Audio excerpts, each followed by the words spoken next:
IVF చికిత్సలో 25% భారీ discount, free doctor consultation, free ultrasound scan, logo launch, Andro max advanced male infertility centre ను కూడా ప్రారంభించారు. కేరళలోని వయనాడ్లో కొండచెరులు విరిగిపడిన ఘటనలో 31 మంది మరణించగా 70 మందికి గాయాలు అయ్యాయని కేరళ మంత్రి వీణా జార్జ్ తెలిపారు. మృతుల సంఖ్య ఇంకా పెరిగే అవకాశం ఉందని తెలుస్తోంది. వయనాడ్ జిల్లాలో మెప్పాడి సమీపంలోని వివిధ ప్రాంతాల్లో ఇవాళ తెల్లవారుజామున భారీ కొండచెరువులు విరిగిపడ్డాయి. మట్టి దిబ్బల కింద వందలాది మంది చిక్కుకున్నట్టుగా సమాచారం. ఇప్పటికే కేరళ రాష్ట్ర విపత్తు నిర్వహణ దళం, KSDMA, అగ్నిమాపక బృందం, జాతీయ విపత్తు స్పందన దళాలు సహాయక కార్యక్రమాలు చేపట్టాయి. మరోవైపు సహాయక చర్యలకు భారీ వర్షాలు ఆటంకాన్ని కలిగిస్తున్నాయి. కొండ చర్యలు విరిగిపట్టడంతో పలు ఇళ్లు ధ్వంసం కాగా వందలాది వాహనాలు కొట్టుకుపోయాయి. చురల్మల పట్టణంలో కొంత భాగం తుడిచిపెట్టుకుపోయినట్టుగా సమాచారం. ఇక వయనాడ్లో కొండ చర్యలు విరిగిపడిన ఘటనపై ప్రధాని మోదీ విచారం వ్యక్తం చేశారు. వయనాడ్లోని కొన్ని ప్రాంతాల్లో కొండ చర్యలు విరిగిపట్టడం బాధ కలిగించిందన్న ప్రధాని మోదీ మృతుల కుటుంబాలకు సంతాపం తెలిపారు. కేరళ సీఎం పినరయి విజయన్తో ప్రధాని మోదీ ఫోన్లో మాట్లాడారు. కేంద్రం నుంచి కావాల్సిన సహకారం అందిస్తామని సందర్భంగా ప్రధాని మోదీ హామీ ఇచ్చారు. ఇక వయనాడ్లో సహాయక చర్యల కోసం ఇండియన్ ఆర్మీ, వాయుసేన సహకారం కోరింది కేరళ ప్రభుత్వం. ఇక మృతులకు 2 లక్షల రూపాయలు, గాయపడిన వారికి 50,000 పరిహారాన్ని ప్రధాని ప్రకటించారు. వయనాడ్ ఘటనపై స్పందించారు కాంగ్రెస్ లోక్సభ ప్రతిపక్ష నేత రాహుల్ గాంధీ. వయనాడ్లోని మెప్పాడి సమీపంలో భారీ కొండచెరువులు విరిగిపట్టడంతో తాను తీవ్ర ఆవేదనకు గురయ్యానని తెలిపారు. తమ వాళ్లను కోల్పోయిన కుటుంబాలకు ప్రధాని ప్రగాఢ సానుభూతి తెలిపారు. శిథిలాల్లో ఇంకా చిక్కుకున్న వారిని త్వరలోనే సురక్షితమైన ప్రాంతాలకు తీసుకొస్తారని ఆశిస్తున్నట్టుగా చెప్పారు. తాను ఇప్పటికే కేరళ ముఖ్యమంత్రి, వయనాడ్ జిల్లా కలెక్టర్తో మాట్లాడామని, సహాయక చర్యలు కొనసాగుతున్నాయని వారు తమకు హామీ ఇచ్చారని తెలిపారు. అన్ని ఏజెన్సీలతో సమన్వయం ఉండేలా చూసుకోవాలని, కంట్రోల్ రూమ్ ని ఏర్పాటు చేయాలని కోరారు. తాను కేంద్ర మంత్రులతో మాట్లాడి వయనాడ్కు అన్ని విధాల సహాయ సహకారాలు అందించాలని కోరతామని తెలిపారు.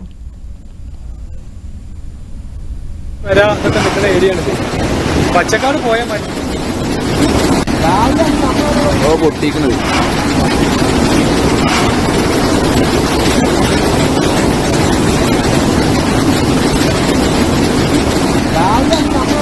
പൊട്ടിക്കുന്നത്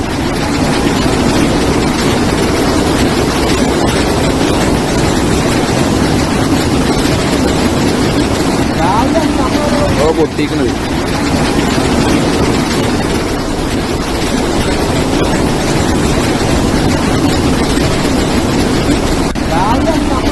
പൊട്ടിക്കുന്നത്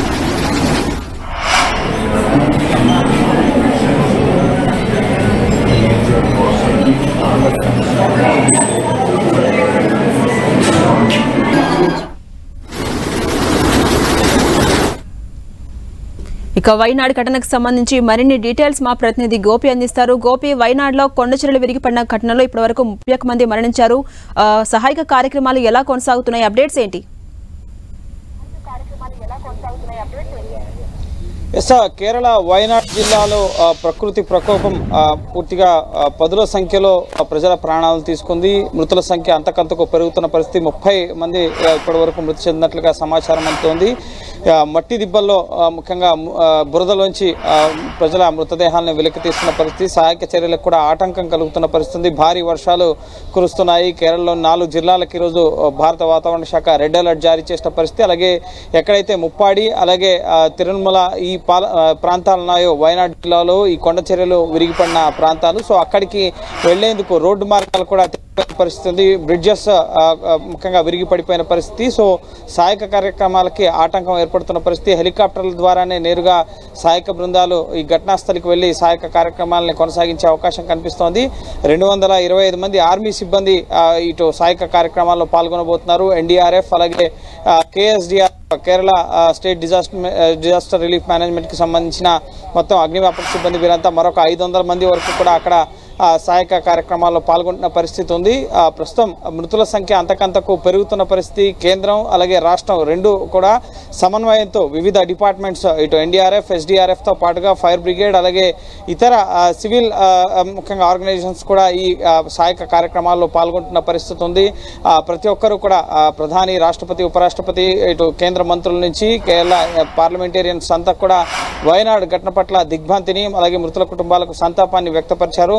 ఈ అంశంపై పార్లమెంట్లో చర్చ జరపాలని చెప్పి కూడా పలువురు కేరళ ఎంపీలు వాయిదా తీర్మానాలను ఇవ్వడం జరిగింది. పార్లమెంట్లో ప్రస్తుతం పార్లమెంట్ సమావేశాలు జరుగుతున్నాయి కాబట్టి సో వయనాడు మాజీ ఎంపీ రాహుల్ గాంధీ కూడా ఈ అంశం పైన ప్రధానితో ఇటు ముఖ్యంగా కేరళ సీఎంతో అలాగే ఇటు హోంమంత్రి అలాగే రక్షణ మంత్రితో కూడా మాట్లాడడం జరిగింది. కేరళకు కావాల్సిన సహాయాన్ని వయనాడుకు కావాల్సిన సహాయాన్ని అందించాలని చెప్పి కోరడం జరిగింది. ఇది రాజకీయాలకు సమయం కాదు, అందరూ కలిసికట్టుగా కేరళని ఈ విపత్తు నుంచి బయటకు తీసుకురావాల్సిన అవసరం ఉందని చెప్పి ఇటు వయనాడు అంశం పైన రాహుల్ గాంధీ కూడా కేంద్రంలో ఉన్న పెద్దలతో మాట్లాడడం జరిగింది. ఇటు కేంద్ర మంత్రి సురేష్ గోపి కానీ అలాగే ముఖ్యంగా అక్కడ ఉన్న కేరళ ముఖ్యమంత్రితో ఇటు ప్రధాని మోడీ మాట్లాడడం జరిగింది. అక్కడ ఉన్న పరిస్థితిని ఎప్పటికప్పుడు తెలుసుకుంటుంది. ప్రధానమంత్రి కార్యాలయం కూడా సహాయక కార్యక్రమాలని పరిశీలిస్తున్న పరిస్థితి ఉంది. ఉదయమే ప్రధాని మోడీ కూడా ఈ ఘటనపైన స్పందించి కావాల్సిన సహకారాన్ని అందిస్తామని చెప్పి ఇటు రాష్ట్ర ముఖ్యమంత్రికి తెలియపరచడం జరిగింది. సో ప్రస్తుతం వాయుసేన నుంచి కావాల్సిన సహాయాన్ని కేంద్రం అందిస్తోంది. అలాగే ఆర్మీ బృందాలను కూడా ప్రస్తుతం కేరళకి పంపించడం జరిగింది. అలాగే ఎన్డీఆర్ఎఫ్ అదనపు బృందాలను కూడా ప్రస్తుతం కేరళ వయనాడుకి పంపిస్తున్న పరిస్థితి. అయితే కనెక్టివిటీ ప్రాబ్లం అలాగే వర్షాల కారణంగా సహాయక కార్యక్రమాలకి కొంత ఆటంకం ఏర్పడుతున్న పరిస్థితి.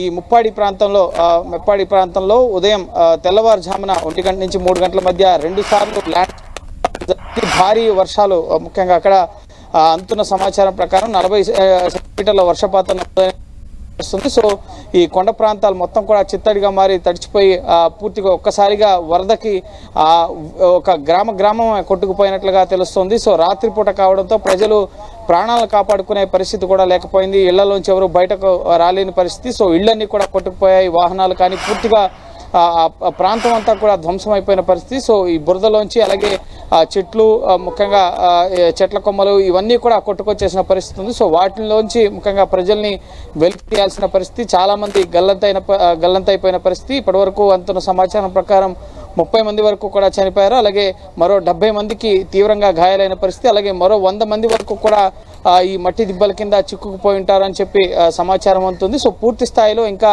సహాయక బృందాలు ఘటనా స్థలికి చేరుకోలేదు కాబట్టి ఇంకా ముఖ్యంగా సహాయక కార్యక్రమాలకి కొంత సమయం పట్టే అవకాశం ఉంది. ఈ వర్షాలు అలాగే రోడ్లు కొట్టుకుపోవడం, వంతెనలు తెగిపోవడంతో ఇటు రెస్క్యూ టీమ్స్ కూడా ఈ ఘటనా స్థలాలకి చేరుకోలేకపోయిన పరిస్థితి. అక్కడున్న స్థానిక ఆసుపత్రుల్లోనే ప్రస్తుతం గాయపడిన వారికి చికిత్స అందిస్తున్నారు. మెరుగైన ఆసుపత్రులకి తరలించడానికి ఎయిర్ కనెక్టివిటీ కావాల్సి ఉంది. హెలికాప్టర్ల ద్వారానే ముఖ్యంగా ఎయిర్ ఫోర్స్ అక్కడికి రీచ్ అయిన తర్వాత వారందరినీ కూడా ఇతర ప్రాంతాలకి రిలీఫ్ క్యాంప్స్కి తరలించే అవకాశం కనిపిస్తోంది. ఇంకా భారీ వర్ష సూచన ముఖ్యంగా సూచిస్తున్న నేపథ్యంలో ఐఎండీ సో సురక్షిత ప్రాంతాలకి ప్రజలను తరలించేందుకు కూడా అన్ని రకాల చర్యలు కూడా తీసుకుంటున్నామని చెప్పి కేరళ మంత్రి వీణా జార్జ్ వెల్లడించడం జరిగింది. ఇప్పటికే కంట్రోల్ రూమ్స్ని అలాగే హెల్ప్ లైన్ నెంబర్స్ని ఏర్పాటు చేయడం జరిగింది. ప్రజలు తమకు తెలిసిన సమాచారాన్ని ప్రభుత్వానికి తెలియపరచాలి, వెంటనే సహాయక కార్యక్రమాలు అందించేందుకు అన్ని రకాల చర్యలు తీసుకుంటామని చెప్పి కూడా ప్రభుత్వం ముఖ్యంగా వయనాడు ప్రజలకి విజ్ఞప్తి చేస్తున్న పరిస్థితి ఉంది. సో ఒక పెద్ద ప్రకృతి విపత్తునైతే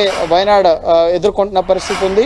సో ఈ అంశం పైన ప్రస్తుతం పార్లమెంట్లో ముఖ్యంగా కేంద్ర బడ్జెట్లో ఈ న్యాచురల్ డిజాస్టర్స్కి సరైన నిధులు కేటాయించలేదు అన్న అంశం పైన కూడా ముఖ్యంగా విపక్షాలు విమర్శలు చేస్తున్న పరిస్థితి ఉంది. కాబట్టి సో ఈ వయనాడు విలయం పైన చర్చించాలని చెప్పి ఇప్పటికే ఇటు కేరళకు సంబంధించి కేసీ వేణుగోపాల్ కానీ అలాగే మరికొంతమంది ఎంపీలు వాయిదా తీర్మానాలు ఇవ్వడం జరిగింది. సో ఈ అంశం పైన పార్లమెంట్లో ఈరోజు చర్చ జరిగే అవకాశం కనిపిస్తోంది. అలాగే కేంద్ర ప్రభుత్వం అలాగే రాష్ట్ర ప్రభుత్వం కూడా సహాయక కార్యక్రమాల్ని పూర్తి స్థాయిలో మానిటర్ చేస్తున్నాయి. కావాల్సిన సహకారాన్ని అందించేందుకు కేంద్రం సిద్ధంగా ఉందని చెప్పి ఇప్పటికే ప్రధాని కేరళ ముఖ్యమంత్రికి హామీ ఇవ్వడం జరిగింది. కానీ మృతుల సంఖ్య అయితే కొంత ఆందోళన కలిగించే విధంగా ఉంది. అంతకంతకు మృతుల సంఖ్య అయితే పెరుగుతోంది. అలాగే గోపి, అటు ఆర్మీ కూడా సహాయక కార్యక్రమాల్లో పాల్గొంటున్నట్టుగా తెలుస్తోంది. మొత్తం ఎంతమందితో కూడినటువంటి బృందం ఈ సహాయక చర్యల్లో పాల్గొంటున్నాయి? రాష్ట్ర ప్రభుత్వ విజ్ఞప్తి మేరకు అదనపు బెటాలియన్స్ ని ఇటు కేరళకు కేటాయించినట్లుగా కేంద్ర రక్షణ శాఖ పిఆర్ఓ ఒక బులెటిన్ విడుదల చేయడం జరిగింది. 250 మంది ముఖ్యంగా ఆర్మీ సిబ్బందిని అదనపు మద్రాస్ రీజన్ కి సంబంధించిన కేడర్ని ఇటు ఈ సహాయక కార్యక్రమాలకు కేటాయించినట్లుగా తెలుస్తోంది. సో ఈ 250 ఆర్మీ సిబ్బంది కూడా ప్రస్తుతం వయనాడు చేరుకుని ఈ సహాయక కార్యక్రమాల్లో పాల్గొనడం జరుగుతుంది. ఎందుకంటే ఒక గ్రామం ఒక పట్టణంలో మొత్తం కూడా కొండ కొట్టుకుపోయినట్లుగా తెలుస్తోంది. సో అక్కడ ప్రజల్ని వారి మృత ముఖ్యంగా సాయం అందించడం జరిగింది. ఆర్మీ అదనపు బెటాలియన్ ప్రస్తుతం సహాయక కార్యక్రమాలకి కేటాయించడం జరిగింది. అలాగే ఇప్పటికే ఎన్డీఆర్ఎఫ్ అదనపు బృందాలను కూడా ఈ సహాయ కార్యక్రమాల్లో పాల్గొనేందుకు కేంద్రం కేటాయించడం జరిగింది. అలాగే గోపి, ప్రధానంగా ఇప్పుడు జరిగినటువంటి ఈ ఘటనపై మిగతా గ్రామాలు కూడా కొన్ని అప్రమత్తం ఉండాలంటూ అధికారులు సూచిస్తున్నారు. అలర్ట్ ను ప్రకటించినటువంటి గ్రామాలు ఎన్ని ఉన్నాయి, అధికారులు ఏం సూచిస్తున్నారు? కేరళ నార్థన్ కేరళకి ప్రస్తుతం రెడ్ అలర్ట్ జారీ చేయడం జరిగింది. భారీ వర్షాలు కురుస్తున్నాయి. సో కొండ చర్యలు విరిగిపడే అవకాశం ఉందని చెప్పి అలర్ట్స్ ని జారీ చేశారు. ఈ మెప్పాడి అలాగే మరికొన్ని ప్రాంతాలు ఈ వయనాడ్ జిల్లాలో కొండ ప్రాంతాలు ఎక్కువగా ఉంటాయి. సో ఆ ప్రాంతాల్లో ఉన్న గ్రామాలు ఎక్కడైతే రెయిన్ ఫాల్ ఎక్కువగా ఉన్న ప్రాంతాలు, ఇటు నదీ పరివాహక ప్రాంతాలు ఎక్కడైతే ఉన్నాయో సో ఆ ప్రాంతాల ప్రజలకి హెచ్చరికలను జారీ చేయడం జరిగింది. అయితే ఎయిర్ కనెక్టివిటీ లేని కారణంగా ముఖ్యంగా రైల్వే ట్రాక్స్ కూడా ప్రస్తుతం వాటిపైన కూడా నీరు ప్రవహిస్తున్న పరిస్థితి నేపథ్యంలో కొన్ని రైళ్లను కూడా ఇటు కేరళలో రద్దు చేసిన పరిస్థితి. ముందస్తుగానే రైల్వే వాచ్మెన్ వాటిని పరిశీలించి ముఖ్యంగా రైల్వే ట్రాక్స్ పైన నీటిని ఇటు ఎక్కువ నీరు ప్రవహిస్తుందన్న సందర్భంగా రైల్వే శాఖకి సమాచారం అందించడం జరిగింది. అందులో భాగంగానే పలు రైళ్లను కూడా రద్దు చేయడం జరిగింది. నార్థన్ కేరళలో ఇటు వయనాడ్ తో పాటుగా తిరువనంతపురం, అలప్పుజ అలాగే మరికొన్ని ప్రాంతాలకి ముఖ్యంగా రెడ్ అలర్ట్ జారీ చేయడం జరిగింది. 4 జిల్లాలకి ప్రస్తుతం రెడ్ అలర్ట్ ని జారీ చేసిన పరిస్థితి. అలాగే మరికొన్ని జిల్లాలకి ఇటు ఆరెంజ్ అలర్ట్ ని కూడా జారీ చేశారు.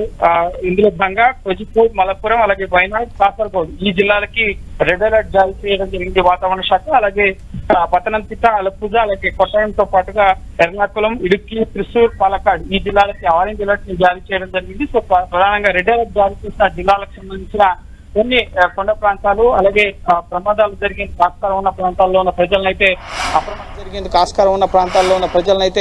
అప్రమత్తం చేయడం జరిగింది. అందుకే ఒక కంట్రోల్ రూమ్ ని ఏర్పాటు చేసి హెల్ప్ లైన్ నెంబర్స్ ని ఏర్పాటు చేసి అక్కడ ఉన్న పరిస్థితులను ఎప్పటికప్పుడు ప్రభుత్వానికి తెలియపరచాలి అని చెప్పి రాష్ట్ర ప్రభుత్వం ప్రజానికానికి విజ్ఞప్తి చేయడం జరిగింది. సో వరద పరిస్థితులు అలాగే ప్రస్తుతం సహాయక కార్యక్రమాలపైన ప్రధానంగా రాష్ట్ర ప్రభుత్వం, కేంద్ర ప్రభుత్వం దృష్టి సారించడం జరిగింది.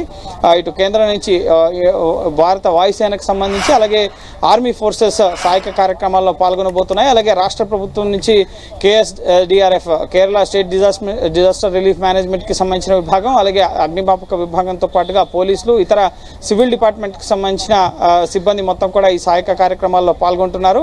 సో పెద్ద విపత్తుగా ముఖ్యంగా కేరళ ప్రభుత్వం దీన్ని ముఖ్యంగా వెల్లడిస్తున్న పరిస్థితి ఉంది. ఇంకా మృతుల సంఖ్య అంతకంతకు పెరిగే అవకాశం ఉంది కాబట్టి సో సహాయక కార్యక్రమాలకు కూడా కొంత ఆటంకం కలుగుతుంది కాబట్టి సుదీర్ఘ సమయం పట్టే అవకాశం ఉంది. ఈ రెస్క్యూ అండ్ ఈ ఆపరేషన్స్ కి సంబంధించి ముఖ్యంగా ప్రజల్ని సురక్షిత ప్రాంతాలకి తరలించే కార్యక్రమం అనేది ముఖ్యంగా ఇంకా ముమ్మరంగా సాగాల్సిన అవసరం ఉంది. ఇంకా క్షేత్రస్థాయికి భారత వాయుసేన హెలికాప్టర్స్ కానీ అలాగే మీకు సంబంధించిన సైన్యం కానీ వీరెవరు కూడా ఇంకా చేరుకోలేదు. సో వర్షం ఆటంకం కారణంగా సహాయక కార్యక్రమాలకు కొంత అంతరాయం ఏర్పడుతున్న పరిస్థితి ఉంది. ఆలోపు వివిధ ఆసుపత్రులు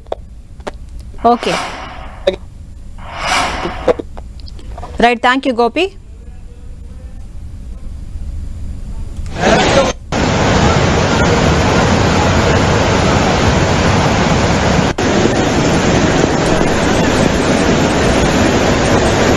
എത്തിപ്പഴിച്ച് നടന്ന പുത്തുമല ദുരന്തത്തിനെക്കാളും വളരെ ഭീകരമാണ്. ഇത് നമ്മളെ വെള്ളരിമല വില്ലേജിന്റെ ഭാഗമാണ്.